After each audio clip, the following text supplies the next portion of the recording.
tutorials. இந்த லெக்சரில் நம்ம stack implementation using array. So இது வந்து லீனியர் அலோகேஷன் இல்லை சீக்வன்ஷியல் அலோகேஷன் அப்படின்னாலும் நம்ம அரே யூஸ் பண்ணி தான் நம்ம இம்ப்ளிமெண்ட் பண்ண முடியும் ஸ்டாக்கை. ஸோ ஸ்டாக் எப்படி இம்ப்ளிமெண்ட் பண்ணுறதுன்னு பார்க்கலாம். ஸோ அரே எப்படி இம்ப்ளிமெண்ட் பண்ணுறது நம்ம ஆல்ரெடி பார்த்துருக்குறோம். ஸோ என்ன பண்ணுவோம்னா ஒரு மேக்ஸிமம் சைஸ் வந்து டிஃபைன் பண்ணுவோம்.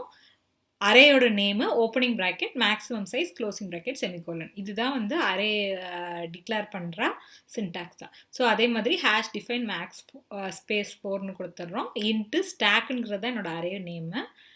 ப்ராக்கெட்குள்ளே மேக்ஸ் செமிகோலன்னு வச்சுட்டிங்கன்னா உங்களோட அரே டிக்ளேர் ஆயிடுச்சு. ஸோ இந்த அரேவை நான் ஜஸ்ட்டு நேம் மட்டும் ஸ்டாக்குன்னு கொடுத்தா அது ஸ்டாக் ஆகாது. ஸோ இதை ஸ்டாக்காக ஆக்கணும் அப்படின்னா என்ன பண்ணால் இந்த அரே கூட ஒரு டாப் அப்படிங்கிற ஒரு பாயிண்டர் வேரியபிள் இல்லைனா இண்டெக்ஸ் வேரியபிள் வந்து நான் வைக்கணும். ஸோ அரேயில் வந்து நான் இண்டெக்ஸிங்காகவே டாப் இது பண்ணுறேன். ஜஸ்ட்டு நம்பர் நோட் பண்ணிக்கிறேன். ஸோ டாப்புன்னு சொல்லிட்டு நான் ஒரு வேரியபிள் வைக்கிறேன்.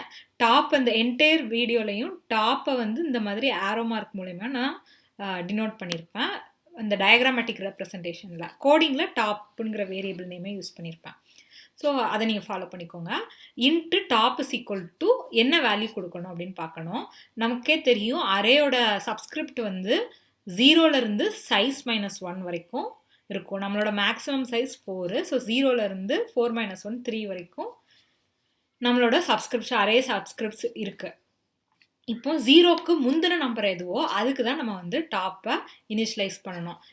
எதுக்கு அப்படின்னு கேட்டிங்கன்னா நீங்கள் புஷ் பண்ணும்போது உங்களுக்கு தெரியும். புஷ்ஷோட ஏடிடி கோடிங் எப்படி எழுதியிருப்போம்னா டாப் எப்போவுமே ஒரு நம்பர் இன்க்ரிமெண்ட் பண்ணிவிட்டு அதுக்கப்புறம் எலமெண்ட்டை உள்ளே புஷ் பண்ணணும். அகெயின் அடுத்த எலமெண்ட்னா டாப்பை வந்து ஒரு நம்பர் இன்க்ரிமெண்ட் பண்ணிவிட்டு அதுக்கப்புறமா எலமெண்ட்டை புஷ் பண்ணணும்னு சொல்லிட்டு பார்ப்போம். ஸோ அந்த ரீசனுக்காக நான் என்ன பண்ணுறேன்னா டாப்பை -1க்கு இனிஷியலைஸ் பண்ணுறேன். ஸோ இது புஷ் பார்க்கும்போது உங்களுக்கு இன்னமுமே நல்லா புரியும். இப்போதைக்கு டாப்பை வந்து -1ல் நான் இனிஷியலைஸ் பண்ணியிருக்கேன், ஞாபகம் வச்சுக்கோங்க. அடுத்து இஸ்ஃபுல். ஸோ எப்போவுமே புஷ் அண்ட் பாப் பண்ணுறதுக்கு முன்னாடி நான் இஸ்ஃபுல் இஸ்எம்டிங்கிற ஃபங்க்ஷன்ஸை நான் கால் பண்ணுவேன். ஸோ ஃபங்க்ஷன் கால் பண்ணால் எனக்கு கண்டிப்பாக அது எதனாவது ரிட்டர்ன் பண்ணணும். ஸோ ரிட்டர்ன் பண்ணுறது அந்த ஃபங்க்ஷன் பாசிட்டிவாக இருந்தால் ரிட்டர்ன் 1, நெகட்டிவாக இருந்தால் ரிட்டர்ன் 0. ஸோ இதுதான் ஃபங்க்ஷன் எழுதுகிற general concept. So is full. ஒரு ஸ்டாக் எப்போ ஃபுல்லாக இருக்கும், ஸ்டாக்கோட டாப் மோஸ்ட் எலமெண்ட் ஃபில்டாக இருந்ததுன்னா ஸ்டாக் வந்து ஃபுல்லாக இருக்கும். ஸோ டாப் மோஸ்ட் எலமெண்ட் வந்து எப்போவுமே எதுவாக தான் இருக்கும், ஸ்டாக் ஆஃப் மேக்ஸிமம் சைஸ் -1. அப்போ டாப்போட வேல்யூ மேக்ஸிமம் -1 இருந்துச்சு அப்படின்னா இல்லை அதை விட அதிகமாக இருந்துச்சுன்னா ஸ்டாக் ஃபுல் ஆயிடுச்சுன்னு அர்த்தம். So if top is greater than or equal to max -1 stack is full அப்படின்னு ஸ்டேட்மெண்ட் கொடுத்துட்டு இது ஃபங்க்ஷனாக எழுதுகிறோம் இல்லையா. ஸோ ஃபுல்லாக இருக்குது அப்படின்னா you have to return 1, else return 0. So இது வந்து இஸ் ஃபுல்லுக்கு. அடுத்த ஃபங்க்ஷன் வந்து இஸ் எம்டி. எப்போ ஸ்டாக் எம்டியாக இருக்கும், உள்ள எலமெண்ட்ஸே இல்லாதப்போ. உள்ள எலமெண்ட்ஸே இல்லைன்னா டாப் வந்து ஸ்டாக் ஆஃப் 0க்கு முந்தின நம்பர் அதாவது -1 பாயிண்ட் பண்ணிட்டு இருக்கோம். அப்போ if top is equal to -1 printf stack is empty. So எம்டியாக இருந்துச்சுன்னா அது வந்து ட்ரூ. அப்படின்னா அது என்ன ரிட்டர்ன் பண்ணோம், ரிட்டர்ன் 1. ஏன்னா இது ஃபங்க்ஷனாக நம்ம எழுதுகிறோம் இல்லையா, அதனால இங்கே ரிட்டர்ன் 1, எல்ஸ் ரிட்டர்ன் 0. ஸோ இதுதான் வந்து இஸ் எம்டி. எப்போவுமே இஸ்ஃபுல்ல வந்து ஓவர்ஃப்ளோன்னு சொல்லிக்குவாங்க, இஸ் எம்டியை அண்டர்ஃப்ளோன்னு சொல்லிக்கலாம். இது வந்து அதர் நேம் ஆஃப் திஸ். இப்போ அடுத்தது பீக். பீக் அப்படின்னா displaying the top most element. அதுதான் வந்து பீக் அப்படின்னு சொல்லுவோம். ஸ்டாக்ல வந்து டாப்ல என்ன எலமெண்ட் இருக்குங்கிறத வந்து டாப் இண்டெக்ஸ் பாயிண்ட் பண்ணிகிட்டே இருக்கும். அப்போ ஸ்டாக் ஆஃப் டாப்னு நீங்கள் போட்டிங்கன்னா உங்களுக்கு பீக் வந்து ஒர்க் ஆயிரும். So print of the peek element stack of டாப்னு போட்டு பிரிண்ட் பண்ணிக்கலாம். நீங்கள் ஏதாவது ஃபங்க்ஷனில் கால் பண்ணாங்கன்னா ரிட்டர்ன் ஸ்டாக் ஆஃப் டாப் அப்படின்னு நீங்கள் போட்டுக்கலாம். ஸோ இதுதான் பீக் ஃபங்க்ஷன். ஸோ பீக்குங்கிறது display the top most element. Peep அப்படின்னா display all the elements present in the stack. இப்போ 20, 10, 5 இருக்குன்னா அந்த 3ஐயுமே வந்து டிஸ்பிளே பண்ணணும். ஸோ பீப் நீங்கள் டிஸ்பிளே பண்ண போகிறீங்க அப்படின்னா உங்களுக்கு 2 கேசஸ் இருக்கும். என்னென்னா ஃபஸ்ட்டு ஒரு ஸ்டாக்ல எலமெண்ட்டே இல்லை அப்படிங்கிற கேஸ் இருக்கும். இன்னொன்று வந்து எலமெண்ட்ஸ் இருக்கும். ஸோ எலமெண்ட்டே இல்லை அப்படின்னா உங்களுக்கு என்ன கண்டிஷனில் எலமெண்ட் இல்லாமல் இருக்கும், இப்போ தான் ஜஸ்ட்டு பார்த்தோம் இஸ் எம்டியில். If top is equal to -1, top வந்து -1க்கு ஈக்குவலாக இருந்தால் ஸ்டாக் எம்டி. ஸோ இது ஒரு கேஸ். இது இப்படி இருந்தால் ஸ்டாக் எம்டி அப்படின்னு நம்ம டிஸ்பிளே பண்ணிடணும், எலமெண்ட்ஸ் எதுவுமே இல்லைன்னு அர்த்தம். ஸோ அப்படி இந்த கண்டிஷன் இல்லை அப்படின்னா தான் ஸ்டாக்ல வந்து எலமெண்ட்ஸ் இருக்கும்.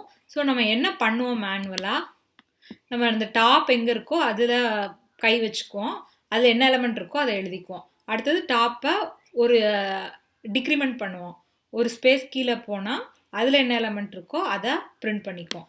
அகெயின் டாப்பை டிக்ரிமெண்ட் பண்ணி என்ன எலமெண்ட் இருக்கோ அதை பிரிண்ட் பண்ணுவோம். ஸோ அகெயின் அண்ட் அகெயின் நான் என்ன பண்ணுறேன், டாப்பை டிக்ரிமெண்ட் பண்ணுறேன், அந்த டாப்பில் இருக்கிற கரஸ்பாண்டிங் வேல்யூவை பிரிண்ட் பண்ணுறேன், டாப்பை டிக்ரிமெண்ட் பண்ணுறேன், அதோட கரஸ்பாண்டிங் வேல்யூவை பிரிண்ட் பண்ணுறேன். ஸோ என்னோட ஸ்டார்டிங் வந்து டாப்போட வேல்யூ, எண்டிங் வந்து அரே முடியிறப்போ, ஸோ அரே வந்து 0ல் முடியும். ஸோ ஸ்டார்டிங்கும் தெரியுது, எண்டிங்கும் தெரியுது, பீரியாடிக்கலாக ஒரு எலமெண்ட்டை சப்ராக்ட் பண்ணிக்கிட்டே வரேன். ஸோ இது மூணும் திரும்ப திரும்ப பண்ணுறேன். அப்படின்னா எனக்கு இது என்ன லூப் வேணும், ஃபார் லூப் வேணும். ஸோ நான் ஃபார் லூப்பில் எங்கேருந்து ஐங்கிற இந்த ஹேண்டுக்கு பதிலாக ஐங்கிற வேரியபிள் நான் வச்சுக்கிறேன். So I is equal to எதில் ஆரம்பிக்குது, டாப்பில் ஆரம்பிக்குது. So for I is equal to top, condition என்னது, greater than or equal to 0. இது வரைக்கும் நீங்கள் பிரிண்ட் பண்ணணும் லாஸ்ட் லெவன்ட் வரைக்கும். So I greater than or equal to 0, I minus minus every time நீங்கள் டிக்ரிமெண்ட் பண்ணி ஸ்டாக் ஆஃப் 2, அடுத்தது ஸ்டாக் ஆஃப் 1, அடுத்தது ஸ்டாக் ஆஃப் 0 டிக்ரிமெண்ட் பண்ணிட்டே போகிறீங்க. ஸோ I மைனஸ் மைனஸ்னு போட்டு லூப்புக்குள்ளே print of % stack of I இதை கொடுத்துட்டிங்கன்னா உங்களுக்கு பீப் ஒர்க் ஆயிடும். அடுத்தது deleting an element from the stack. So இதுக்கு டெக்னிக்கல் நேம் என்னது, பாப். ஸோ பாப் ஃபங்க்ஷன் எப்படி எழுதுறதுன்னு பார்க்கலாம். ஸோ இதுக்கு உங்களுக்கு 2 கேஸ் உண்டு. என்னென்னா, உள்ள எலமெண்ட்டே இல்லாமல் எம்டியான ஒரு ஸ்டாக்கை வந்து நீங்கள் பாப் பண்ணுறதுக்கு ட்ரை பண்ணலாம், அப்படி இல்லைனா ஃபில்டாக இருக்கிறத நீங்கள் பாப் பண்ணுறதுக்கு ட்ரை பண்ணலாம். ஸோ ஒன்றுமே இல்லாதப்போ நீங்கள் பாப் பண்ண முடியாது. அப்போ நீங்கள் வந்து என்ன பண்ணணும்னா, வாய்ட் பாப் என்னன்னு சொல்லி டிக்ளேர் பண்ணியிருக்கிறேன். எந்த எலமெண்ட்டை பாப் பண்ணுறேனோ அதை என்னங்கிற வேரியபிளில் வாங்கி வச்சுட்டு அதை டிஸ்பிளே பர்பஸ்க்காக நான் வச்சுருக்கிறேன். அதான் இன்ட் என்னன்னு போட்டிருக்கேன். இப்போ if top is equal to -1 print of stack empty, pop is not possible அப்படின்னு ஒரு மெசேஜை பிரிண்ட் பண்ணிடுறேன். இந்த இடத்துல நீங்கள் டாப் இஸ் ஈக்குவல் டு -1க்கு பதிலாக இஸ் எம்டிங்கிற ஃபங்க்ஷனை கூட நீங்கள் கால் பண்ணிக்கலாம். ஏன்னா அந்த ஃபங்க்ஷன் வந்து ட்ரூவாக இருந்தால் 1 தான் ரிட்டர்ன் பண்ணும், ஃபால்ஸாக இருந்தால் 0ன்னு ரிட்டர்ன் பண்ணணும். ஸோ இஃப் ஆஃப் 1னா இந்த லூப் ரன் ஆகும், இஃப் ஆஃப் 0னா அந்த லூப் ரன் ஆகாது. So top is equal to -1 அப்படின்னு போடுறதுக்கு பதிலாக இஸ் எம்டிங்கிற ஃபங்க்ஷன் கூட நீங்கள் இங்கே யூஸ் பண்ணிக்கலாம். So if top is equal to -1 stack is empty, pop is not possible. இப்போ -1னா இல்லை, வேறு என்னமோவா இருக்குது, உள்ள எலமெண்ட்ஸ் இருக்குது, அப்போனா நீங்கள் என்ன செய்யணும் அப்படின்னு பார்க்கலாம். ஸோ இப்போ என்ன பண்ணணும்னா, மேனுவலாக நம்ம என்ன பண்ணுவோம்னு பார்ப்போம். ஸோ எப்போவுமே டெலிட்டுங்கிற ஆப்ரேஷன் நம்ம பண்ணணும்னாலே டெலிட் பண்ண போகிற எலமெண்ட்டை இன்னொரு வேரியபிளில் ஸ்டோர் பண்ணி நம்ம மெசேஜாக பிரிண்ட் பண்ணணும். ஸோ அதுக்காக என்ல வந்து இந்த டாப் மோஸ்ட் எலமெண்ட்டை வந்து ஸ்டோர் பண்ணுறேன். ஸோ இது எப்படி பண்ணுவோம், n is equal to stack of டாப்னு பண்ணுவோம். இப்போ அடுத்து என்ன பண்ணணும், என்னோட டாப்புங்கிற இண்டெக்ஸை டிக்ரிமெண்ட் பண்ணணும். ஸோ டாப்புங்கிற இண்டெக்ஸை டிக்ரிமெண்ட் பண்ணிட்டேன்னா அடுத்த வேலை முடிஞ்சிச்சு. ஸோ என்னங்கிற வேரியபிளில் நான் டிஸ்பிளே பண்ணி நீங்கள் பாப் பண்ண எலமெண்ட் இதுதான் ஒரு பிரிண்ட் ஆஃப் லைன் இது பண்ணலாம். ஸோ இந்த 3 டாஸ்க் தான். ஸோ ஃபர்ஸ்ட் வந்து என்னது, n is equal to stack of top முடிஞ்சிச்சு.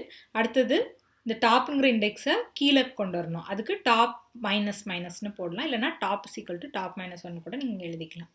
அதான் 2வது டாஸ்க். 3வது printing. So after pop %d, என்ன எலமெண்ட்டை நீங்கள் பாப் பண்ணியிருக்கீங்க அப்படின்னு சொல்லிட்டு உங்களுக்கு தெரிஞ்சிடும். ஸோ இது ஆக்சுவலாக உங்களுக்கு 20ங்கிறது இப்போ கார்பேஜ் வேல்யூவாக மாறிடும், ஏன்னா நீங்கள் டாப்பை டிக்ரிமெண்ட் பண்ணியிருப்பீங்க. இப்போ அடுத்து புஷ் ஆப்ரேஷன் பெர்ஃபார்ம் பண்ணிங்கன்னா இங்கே நீங்கள் 20 வந்து ஓவர் ரைட் ஆகி உங்களுக்கு என்ன எலமெண்ட்டை புஷ் பண்ணுறீங்களோ அது வந்து புஷ் ஆயிரும். ஸோ இதுதான் பாப். லாஸ்ட் எடிட்டி. இப்போ புஷ் லாஸ்ட் எடிட்டி நம்ம பார்க்க போகிறோம். புஷ் பண்ணுறதுக்கும் 2 கேசஸ் இருக்குது. இப்போ ஒரு ஸ்டாக் எம்டியாக இருந்தால் கூட நீங்கள் புஷ் பண்ணிடலாம், பட் ஃபுல்லாக இருந்தது அப்படின்னா உங்களால் ஃபர்தராக புஷ் பண்ண முடியாது. அப்போ ஒரு ஸ்டாக் ஃபுல்லாக இருக்கா அப்படிங்கிறத பார்க்கணும். அதுதான் ஃபஸ்ட்டு கேஸ். அப்படி இல்லைனா நீங்கள் புஷ் ஆப்ரேஷனாக பெர்ஃபார்ம் பண்ணிக்கலாம், அதான் செகண்ட் கேஸ். ஸோ இதுக்கு ஃபஸ்ட்டு கோட் எழுதலாம். அப்போ எப்போ ஸ்டாக் ஃபுல்லாக இருக்கும், டாப்போட வேல்யூ மேக்ஸிமம் -1க்கு ஈக்குவலாகவோ அதோட கிரேட்டராகவோ இருந்துச்சுன்னா ஸ்டாக் ஃபுல். இப்போ டாப் வந்து 3 பாயிண்ட் பண்ணுது, நம்மளோட அரே சைஸ் வந்து மேக்ஸ் 4 தான் டிஃபைன் பண்ணியிருக்கிறோம். அப்போ மேக்ஸ் -1க்கு ஈக்குவல் ஆயிருச்சு, அப்போ 4 எலமெண்ட் ஃபில்டாக இருக்குது. If top is greater than or equal to, இதை விட அதிகமாக இருந்தாலும் உங்களுக்கு ஃபில் தான், இதுக்கு ஈக்குவலாக இருந்தாலும் ஃபில் தான். அதனால if top is greater than or equal to max -1, அப்படி இருந்துச்சுன்னா stack is full, so push is not possible நீங்கள் ஒரு பிரிண்ட் ஆஃப் பண்ணிக்கிறீங்க. அப்படி இல்லை அப்படின்னா எல்ஸ் பார்ட்டில் தான் ஆக்சுவல் புஷ் ஆப்ரேஷனே நீங்கள் பெர்ஃபார்ம் பண்ணுறீங்க. இப்போது எல்ஸ் பார்ட்டுக்கு இந்த டயக்ராம் எடுத்துக்கலாம். இப்போ நான் புஷ் பண்ணால் நான் மேனுவலாக என்ன பண்ணணும், ஃபஸ்ட்டு டாப்பை வந்து இன்க்ரிமெண்ட் பண்ணணும். இன்க்ரிமெண்ட் பண்ணி இப்போ டாப் என்ன ஆகும், 1 இருக்கிறது 2ன்னு மாறிடும். அப்போ ஸ்டாக் ஆஃப் 2, அதாவது ஸ்டாக் ஆஃப் டாப்பில் நீங்கள் ஸ்கேன் ஆஃப் பண்ணிக்கணும். இதுதான் இது. நீங்கள் டேரெக்டாக ஸ்டாக் ஆஃப் டாப்பில் ஸ்கேன் ஆஃப் பண்ணாலும் பண்ணலாம், இல்லைனா ஒரு எலமெண்ட்டுன்னு டிக்ளேர் பண்ணிவிட்டு அந்த எலமெண்ட்டை யூசர்கிட்டருந்து வாங்கிட்டு எலமெண்ட்டை ஈக்குவேட் பண்ணிக்கலாம். ஸோ நான் இப்போ என்ன பண்ண போகிறேன்னா எலமெண்ட்டை வாங்குகிறேன் யூசர்கிட்டருந்து இன்புட்டை, enter the element to be புஷ்டுன்னு போட்டு scan of %d ampersand element போடுறேன். என்னோடய எலமெண்ட் கிடச்சிருச்சு. இப்போ நான் ஃபர்ஸ்ட் என்ன பண்ண போகிறேன், என்னோடய ஸ்டாக் இப்படி இருக்குது, நான் டாப்பை இன்க்ரிமெண்ட் பண்ண போகிறேன். ஸோ இங்கேருந்து இங்கே வரணும், 1லேருந்து 2க்கு வரணும் அப்படின்னா டாப் ப்ளஸ் ப்ளஸ்னு போடணும். ஸோ டாப் ப்ளஸ் ப்ளஸ்னு போட்டாச்சு. இப்போது ஸ்டாக் ஆஃப் டாப்பில் நான் எலமெண்ட் எழுதணும். இதுக்கு கோட் என்னது, stack of top is equal to element. இப்படி போட்டாலே எனக்கு இந்த எலமெண்ட் இந்த இடத்துல போய் ஸ்டோர் ஆயிரும். ஸோ இதுதான் புஷ் ஏடிடி.